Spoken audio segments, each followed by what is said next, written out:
I've seen a lot of change, been through a lot of pain. Some things are not the same as they were a year ago, but all will be okay. I move on each and every day. The past is where it stays, way back a year ago. I've changed for the better this time. I thought I would never be fine. I strive just to say I'm alright, and for the first time in a long time I'm alright. I've seen a lot of change, been through a lot of pain. Some things are not the same as they were a year ago, but all will be okay. I move on each and every day. The past is where it stays, way back a year ago.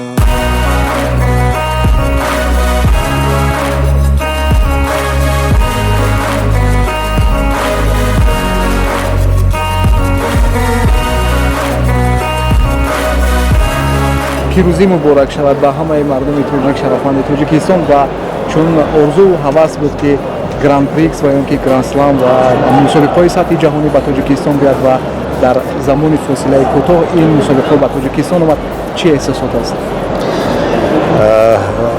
اصلا در چنین محیط، در چنین کاری که با ابتکار پیشوای مذهب ملت که بسیار ورزش پرور هستند و امروز بسیار جوانانی که و مثل اسماعیل محمدزایر کمر بست که این نمود گوشینی المپیک سطح جهانی است باز دستگیری کند و نتیجه این در حقیقت در چنین محیط، در چنین دستگیری مخلصان، در چنین موضع گویم در چنین قصری که در حقیقت زیباتر این است. من در بسیار دولت‌های دنیا هنگام مسابقه اشتراک کردم، چنین مخلصا و چنین محیطی پرم کم در کم است و اصلا امروز غلبه نکردن ممکن نبود.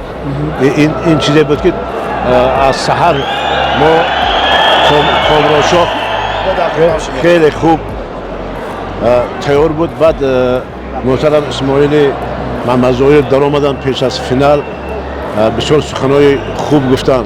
یک سخن خوب، یک دستگیری معنوی، این یک قوه است و همه این مخلصان من چه خیل با چه خیل هیاهوی، با چه خیل شادانه هر حرکتی او را به هم میدادن، دستگیری میکردن. این یک قوه الهی بود. وقتانه امروز او توانست که ملت شاد کند که من تمام مردم تاجیک، تمام تاجیک‌های دنیا را و این غلبه مبارکباد میگویم و باور دارم که پس از این صدها جوانان تاجیک در مسابقه‌های سطح گوناگون پرچم تاجیکستان سال ما را بالا میبردارند.